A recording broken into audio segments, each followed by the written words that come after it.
Donc hier, je vais vous raconter une histoire sur le Rav Yitzhak, une histoire que le Rav Yitzhak David Grossman m'a racontée. Il s'agit de son rabbin, c'était le Rebbe de Lelov. Le Rabbi de Lelov, qui était un homme d'une pureté, sainteté extraordinaire. Baba Saleh, lui, était très grands amis. Un était donc marocain, Baba Saleh. Rabbi de Lelov était d'origine polonaise, mais un rabbin d'une envergure extraordinaire. On dit qu'il a jeûné 50 ans de suite. C'est-à-dire qu'il mangeait jamais la journée, que le soir. Le jour de sa mort, il pesait 24 kilos. J'ai eu la chance d'être à son enterrement. 24 kilos, on a raconté quand il est mort, comment il est mort. Il était sur son lit de mort, agonisant. Tout à coup, il est devenu tout rouge. 2 larmes lui ont coulé. Il a mis sa main comme ça, et il a posé, et il est mort.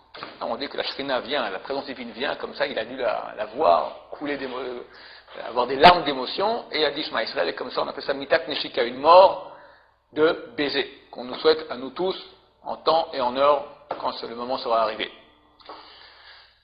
L'histoire se passe lorsque le Rav Yitzhak David Grossman avait 18 ans, il n'était toujours pas marié, et bien qu'il est d'origine de Karlin, le Rav Yitzhak David Grossman, il voulait passer le Seder avec son Rav bien-aimé, le Rebbe de Lelov.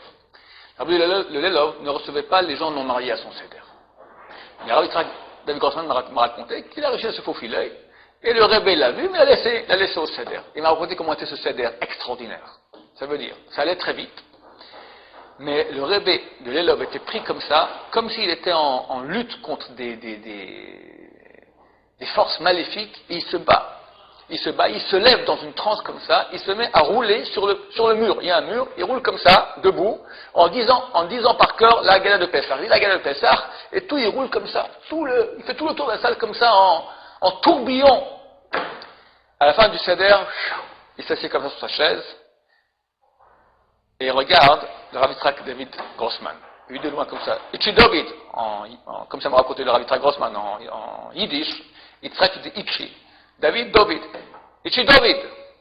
T'es de Karlin, toi, n'est-ce pas? Ton père de Karlin, vous êtes de Karlin, la chassidoute de Karlin. Le Rav répond oui. Alors pourquoi ton père, il fait la Haggadah avec les kavanas, des intentions kabbalistiques de Chabad, de Lubavitch? Vous êtes Karlin.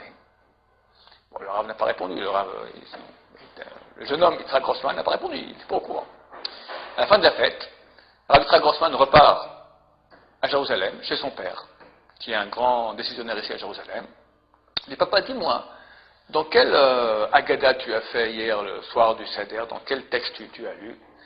Je sais que je suis Karlin, répond son père, mais quelqu'un m'a offert une très belle Haggadah de Lubavitch, de Chabad, avec l'intention kabbalistique de Chabad. Alors je fais dans ce livre-là. Comment un homme se trouve à Bnei Brak et voit les pensées kabbalistiques qu'un autre homme à Jérusalem. Bienheureux est le peuple d'Israël. Bonne journée.